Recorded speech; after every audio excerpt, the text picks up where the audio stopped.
नमस्कार दोस्तों, कैसे हैं आप सभी लोग? उम्मीद करते हैं अच्छे ही होंगे।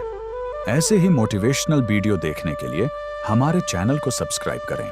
भगवद गीता में भगवान श्री कृष्ण ने न केवल ज्ञान की बातें बताई हैं, बल्कि जीवन जीने की कलाओं के बारे में भी बताया है। भगवान श्री कृष्ण ने अर्जुन को जो गीता का उपदेश दिया है, वह हर मनुष्य के लिए प्रेरणा स्रोत साबित हो सकता है।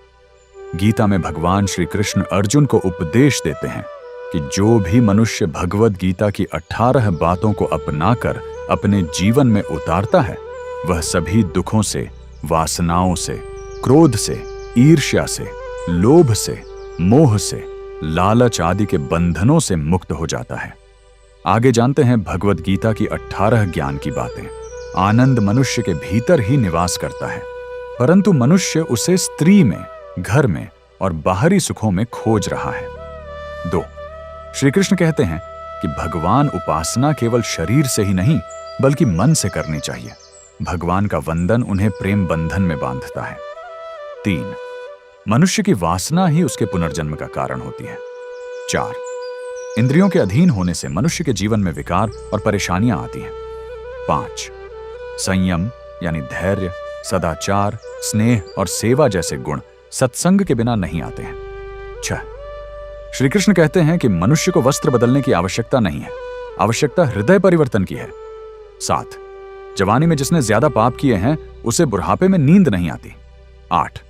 भगवान ने जिसे संपत्ति दी है, उसे गाय अवश्य रखनी चाहिए। 9. जुआ, मदिरापान, परस्त्रीगमन, अनैतिक संबंध, हिंसा, असत्य, मद, आसक्ति और निर्दयता, इन सब में कलयुग का वास है। 10. अधिकारी शिष्य को सद्गुरु, अच्छा गुरु अवश्य मिलता है। 11. श्री कृष्ण कहते हैं कि मनुष्य को अपने मन को बार बार समझाना चाहिए कि ईश्वर के सिवाय उसका कोई नहीं है। साथ ही यह विचार करना चाहिए कि उसका कोई नहीं है, साथ ही वह किसी का नहीं है। 12. भोग में क्षणिक, क्षण भर के लिए सुख है, साथ ही त्याग में स्थायी आनंद है। 13.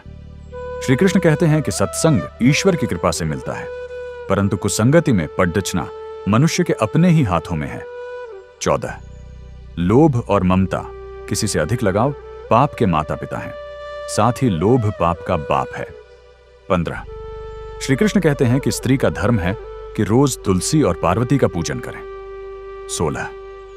मनुष्य को अपने मन और बुद्धि पर विश्वास नहीं करना चाहिए, क्योंकि ये बार बार मनुष्य को दगा देते हैं। खुद को निर्दोष मानना बहुत बड़ा दोष है। 17. यदि पति पत्नी को पवित्र जीवन बिताएं, तो भगवान पुत्र के रूप में उनके घर आने की इच्छा रखते हैं। 18. भगवान इन सभी कसौटियों पर कसकर, जांच पर रखकर ही मनुष्य को अपनाते हैं।